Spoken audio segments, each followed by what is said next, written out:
For this tutorial, I've purchased a tie-dye kit. It's the first time of using one of these, as previously I would have been tie-dyeing on a larger quantity, mixing up each colour dye in a bucket. This seems like a user-friendly method and is definitely more cost-effective for what we need. My kit contains everything I need to get started, including handy pouring bottles with the powder dye ready to go, just add water. I'll be using warm water as this will help the powder dissolve quickly. Remember to protect your surfaces, clothes and skin, as the dyes will stain. Also, you may find you have an allergy to the dye if it makes contact with your skin. The kit here comes with a useful techniques guide, but if yours doesn't, you can complete your own independent research. Once mixed up, the dye should be used within 3 to 4 days, otherwise they will start to slightly lose their intensity of colour. Another useful tip I can give is that if you're using quite a thick material, so in my case I'm using some calico, dampen the fabric first, otherwise it will struggle to absorb the dye. The bullseye design. With my fabric squares and elastic bands ready to go, I will fold up my fabric samples and try out each technique. I'll do this without my gloves to give me better grip, as I will not be handling the dyes at this point. The bands need to be tied as tight as you can, as this will create the resist effect.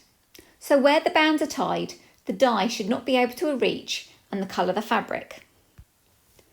To create the bullseye effect, I shall pinch the fabric from the centre and then place the bands around the grouped fabric.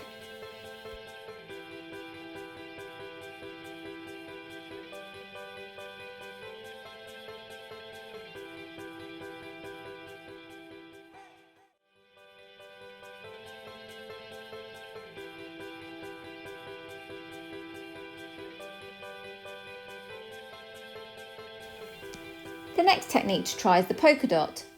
I find tying around a small ball useful to create the dot. Glass marbles work great for this.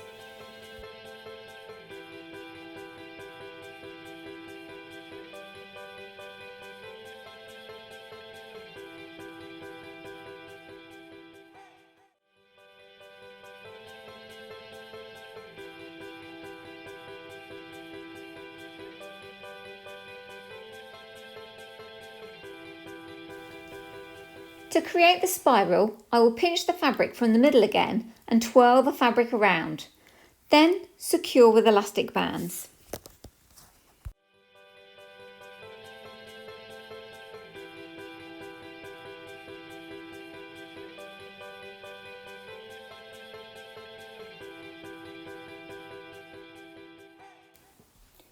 The crumple technique is created exactly as it sounds, by crumpling up the fabric before securing with the elastic bands.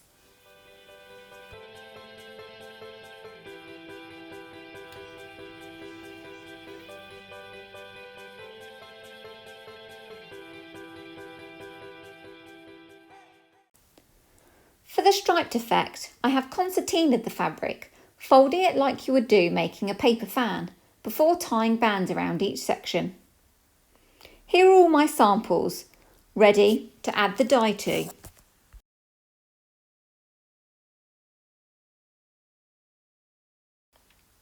Now it's time to put on the gloves and prepare the dyes if you haven't done so already. Now for the creative part, adding the dye. Think about which colours work well together and how colours mix together, for example. If I place blue dye and yellow dye on the fabric, where they overlap and start to mix together, the fabric will turn green. Experiment with how much dye you pour on. With oversaturated fabric, the dye may seep under the elastic bands. If not enough dye is used, the dye may not reach inside, especially when the fabric is scrunched into a ball. My top tip would be to have some kitchen roll at hand, ready to mop up any excess dye.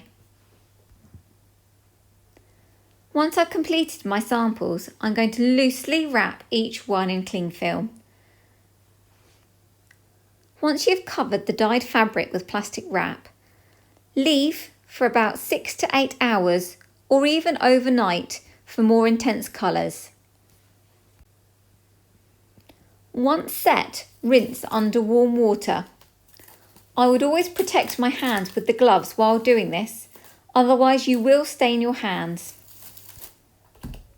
Run under warm water until the water runs clear and no more excess dye is being washed off. If tie-dyeing a piece of clothing, I would then wash it in the washing machine. Make sure that you wash and dry separately, and also wash separately for the first few washes.